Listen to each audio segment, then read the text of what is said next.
Oj, wow.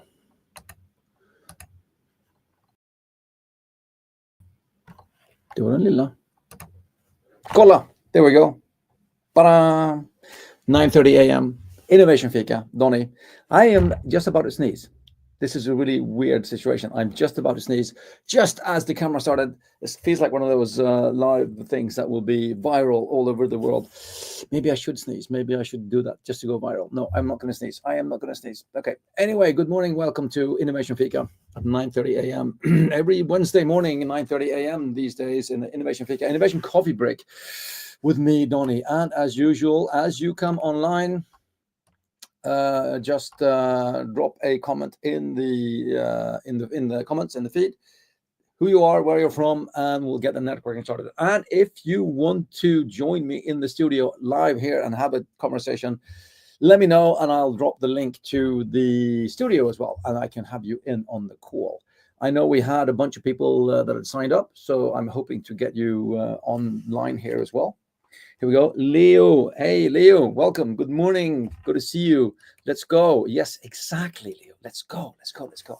So today we're speaking about the digital silo divide. And yes, it's something I've been thinking about a lot for years and years and years, for 35 years now. I mean, this, especially since the pandemic. It started, it started with... I've been thinking about when I really started thinking about this, but if we go back to, the start of digital and online and internet, and there was this whole promise of openness and interoperability. Oh Christ, long word. Things being able to speak to each other. I can spell it, but I can't say it.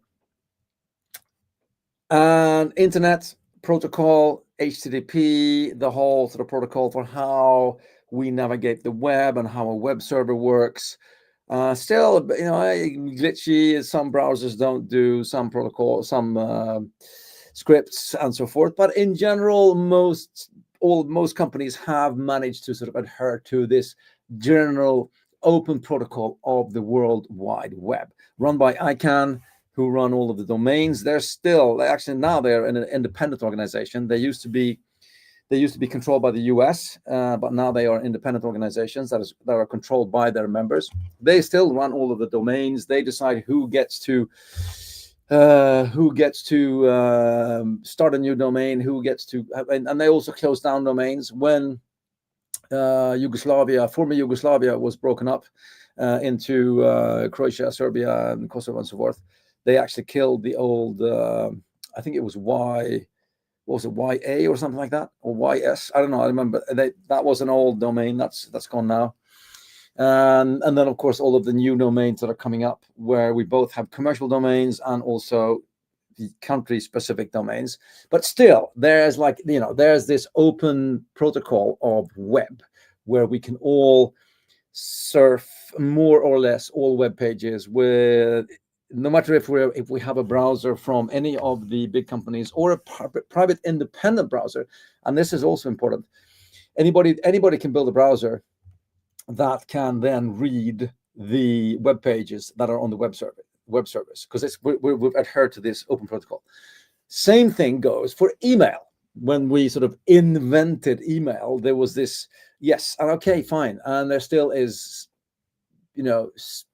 some quirks when it comes to formatting and so forth, but we still have a fully open email protocol where I can send an email from any device and any sort of email program. I'll call them programs. I'm calling them programs for a reason. I'll come back to that.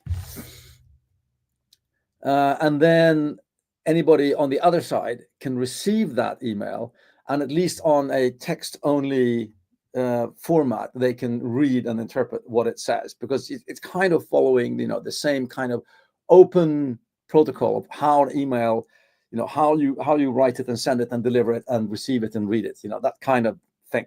Okay, cool. And then we had, of course, all of the cell phones. And this is interesting, because then in the beginning, there was this open protocol for cell phone, before the cell phones, before the mobile telephones, before smartphones, before the phones actually had, browsers that did the same thing as our computer browsers do. We had this, the WAP protocol, which was a mobile website, mobile web page, WAP. Which was jokingly called "Why Another Protocol," WAP.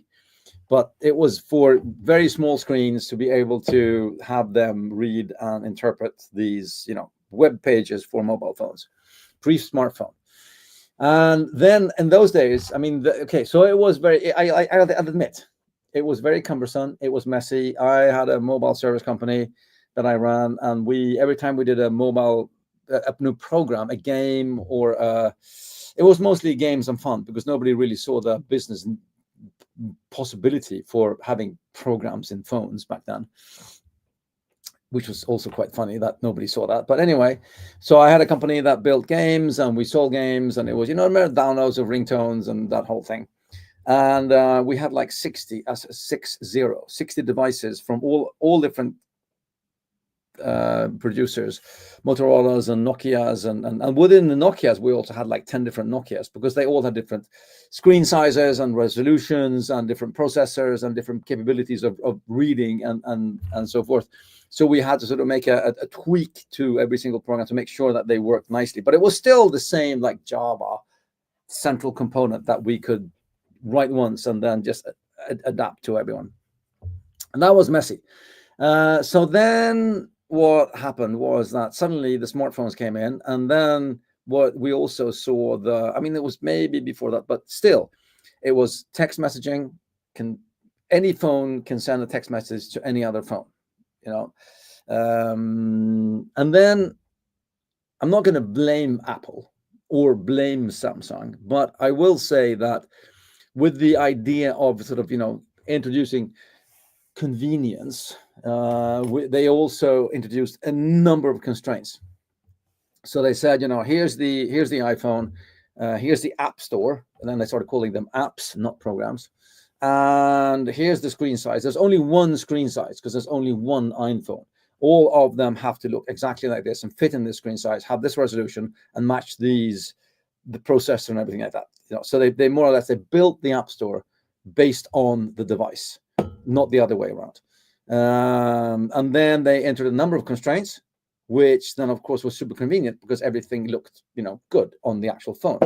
However, they went that way, and then everybody else went the other way, and then suddenly we had this completely diverse, everybody running in their own ways and trying to build their own walled gardens. Samsung tried building their own App Store back then, and it was closed off from the Apple App Store. Today, still, you have the Galaxy Store, but it's like the same apps that you download from the Google Play, and Google wasn't, and then we had Android, which was this other operating system that then Google.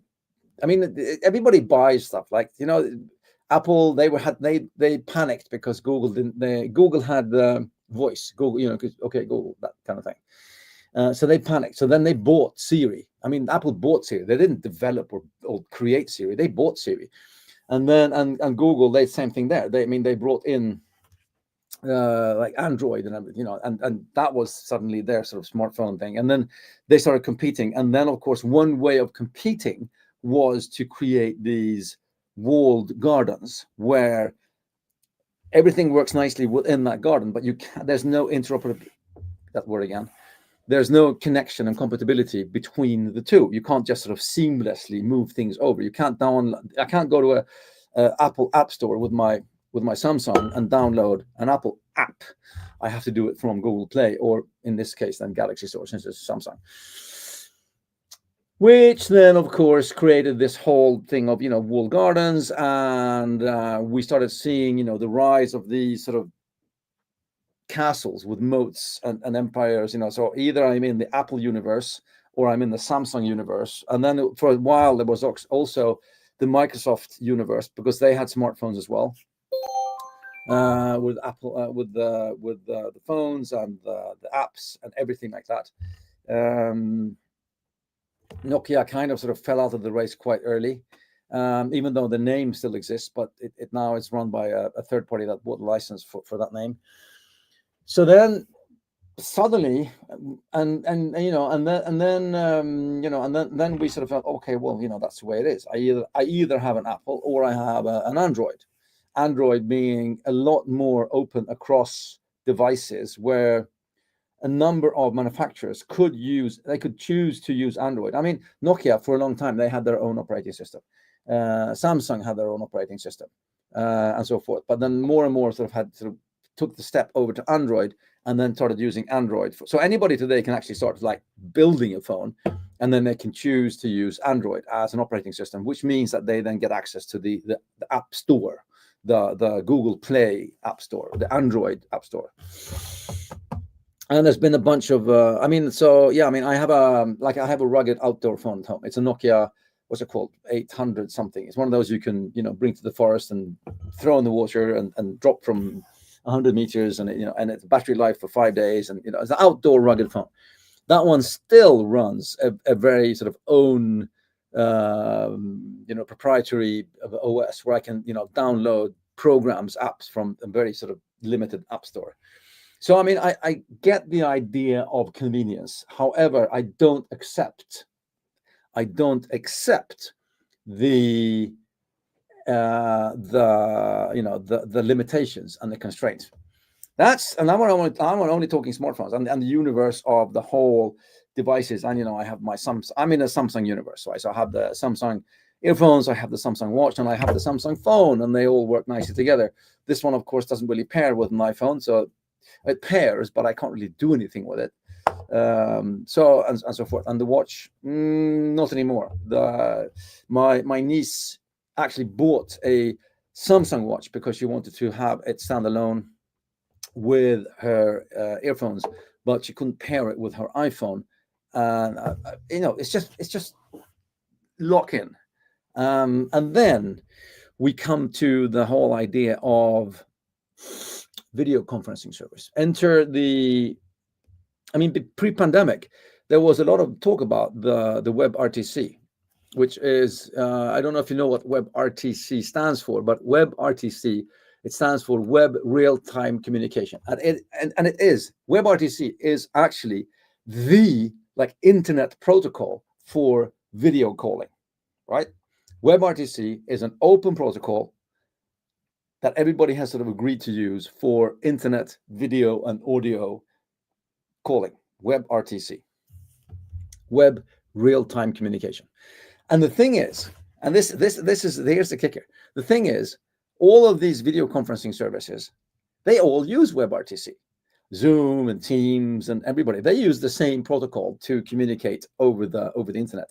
But of course, they've added their own, twist to it. Like if you do Teams, then it runs through Azure servers and Azure token for security encryption and things like that. And Zoom, they have their own sort of Zoom app that you have to use. You can do it online. You can use them all through browsers as well, like enter through browser to Teams and Zoom and stuff.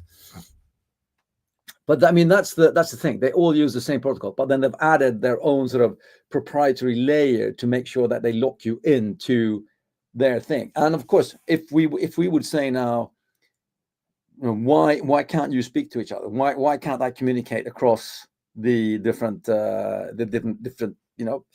again, like email? Why can't I use any client to speak to any other client? Because it's the same open protocol. Then of course they'll start blaming, oh, it's security and tokens and end-to-end encryption and yada yada yada. You know what? I'll call BS on that one, because that is technically completely solvable. If they could agree upon how to encrypt and how to work with security tokens, then they would solve it. Okay? BS. So it's all about them trying to lock you into a universe and not let you go to somebody else.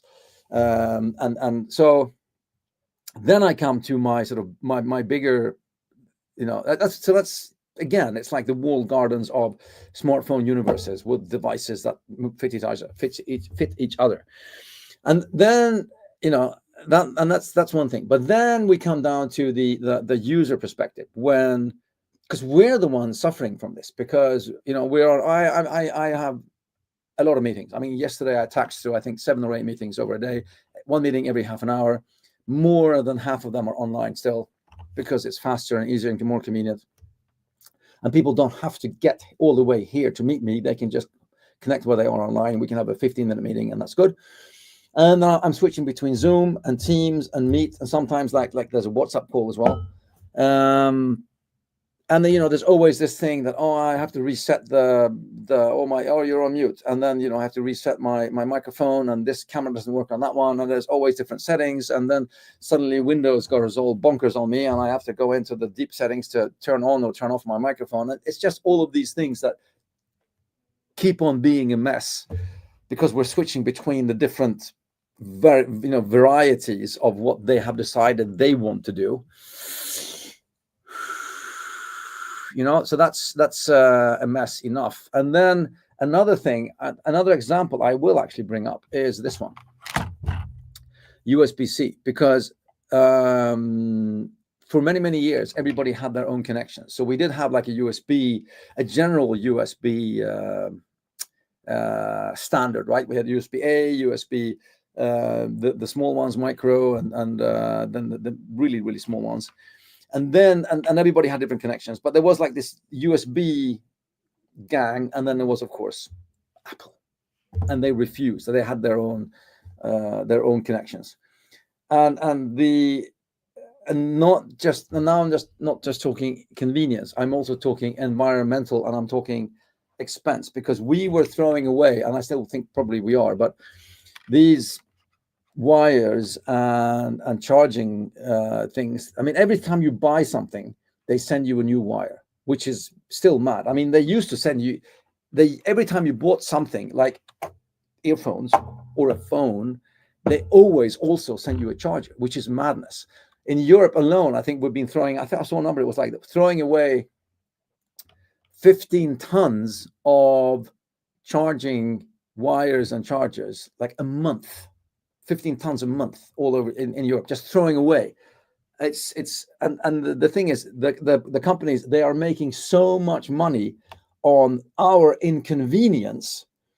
And then finally now, I don't know how many years it took, but finally now Apple have then accepted to go with USB-C as well, which is a huge breakthrough for open standards. I mean, it's enormous, which now means that the number of cables that we will have to produce and throw away will go down. So out of an environment perspective, stuff like this is really important. Standardization is actually important out of a climate and an environment perspective. That's number one. And number two, I will argue that I don't accept large corporation BS about them dictating who gets to connect to whom.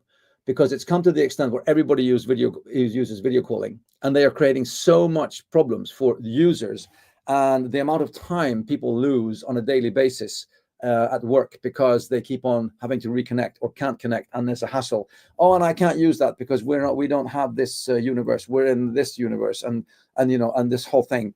It creates so much problem and so much hassle, and the amount of time that we as users lose on them trying to make an extra buck is not acceptable. So, and that's why I think my biggest criticism is, and of course, I mean, their company. It's like this old joke, not joke, but it's all, you know, the old fable about the scorpion and the frog, or swimming with sharks. You know, their companies, they will always look after their own interests. They will always try and make more money. And if they see a way to make more money, or if they see a way to stop losing money, they will take it, especially the ones that are super capitalist, because for them, it's life or death. And I'm not saying it's a good thing. I'm just saying it's a thing, okay? And if we don't regulate standards, and if we as citizens, and if we as governments and countries, if we don't regulate that and say, here's an open standard that you have to adhere to, then of course they won't. Then of course they'll build the walled garden. Of course they'll force us into using what they feel that we should be using, because, you know, that's the way it works. But if anybody who knows anything about innovation and innovation history for real knows that standardization is a driver behind innovation, because if we can agree upon like an open protocol, then everybody can build their own thing based on that and then make really cool things happen, instead of everybody trying to sort of reinvent the protocol themselves. So standardization is actually one way of making innovation happen, like Bluetooth, which is, you know, a protocol for you know, close communication. Today, everything uses the same, more or less, Bluetooth protocol. Any Bluetooth device can connect to any Bluetooth device, kind of, right? I'm not saying it's perfect. I'm just saying it is an open standard, which is, you know, it's created by Ericsson and then made into a standard all over the world. So standards and standardization is actually a driver and a platform to enable innovation. And coming back to regulation, then, I don't accept that we let large corporations dictate which platforms are able to speak to which other platforms. In my perspective, I personally think that, you know, we'd say that, okay, cool, you want to sell on the open market, you want to sell to everybody, cool, then you have to adhere to this protocol. If you want to sell your video conferencing system to everybody and be able to open it up, then this is what you're going to do. If you want to run something internally, I mean, I've had meetings with people on Amazon, and they have their own Amazon video conferencing service within Amazon. Fine. So then I have to download their Amazon app for that one call I'm going to do, which is madness. But anyway, so then I have to download it, install it, and then start it up. Just I'm going to doing one meeting with somebody at Amazon. But if I was president, no, I'm never going to be president. I don't even want to be president, and I don't want to be. I did this thing about politics a couple of weeks ago about starting a political party. The last thing I want to do is become a politician. Anyway, if I was, then I would definitely try and push for open standardization of communication protocols, email, web, and video conferencing, and a lot of other things should be open standards. Everybody should be able to add their own client that speaks to any other client, with like a lowest common denominator in the middle for how do I connect with a video service with something else? How do I exchange my tokens so I can actually ensure end-to-end encryption? It is technically possible, and don't tell me anything else, because if you do, then it's completely BS. I'm calling BS on that one. So, my dear friends, coming to the end of this Innovation Fika, almost 30-minute rant on the digital silo divide. The digital divide is something that we've been talking about a lot in many different perspectives. I can come back to the AI digital divide maybe next week or the week after. We can do the AI digital divide, which is widening very, very quickly. But I'm talking about the digital silo divide, and I'm sick and tired of digital silos. I'm sick and tired of walled gardens. I'm sick and tired of I'm mostly sick and tired of. I'm sick and tired of large corporations dictating citizens of a country of how we are allowed to communicate with each other. That is definitely something that I feel that governments and countries should regulate, because The companies don't get to tell us that. We're supposed to tell the companies which standards they have to adhere to if they want to create communication devices and communication services. That is my complete and utter point of view in this. We as citizens and users should dictate how things work, not the other way around. So with that, my dear friends, Patrick Boström, thank you very much, Patrick. Wonderful. I have one vote. I have one person voting for me. Awesome. No, but seriously, thank you for hanging in there, everyone. Innovation Fika, every Wednesday, 9:30. Next week, I have an interview with a really cool startup here from KTH Innovation. We'll be talking about email, because they're building a new email client. And maybe we can pick this up then again when it comes to open standards on email. That is really cool, because next week there is an actual talk about where next week, the 29th, I'm interviewing KTH Innovation student project here about on their new service when it comes to email, AI and email. So probably be talking about the same kind of things with them. That's going to be really cool. Next week, 9:30 a.m. But for now, I will say thank you very much. Have a fantastic Wednesday and great rest of the week. And I'll see you next week. Thank you and goodbye.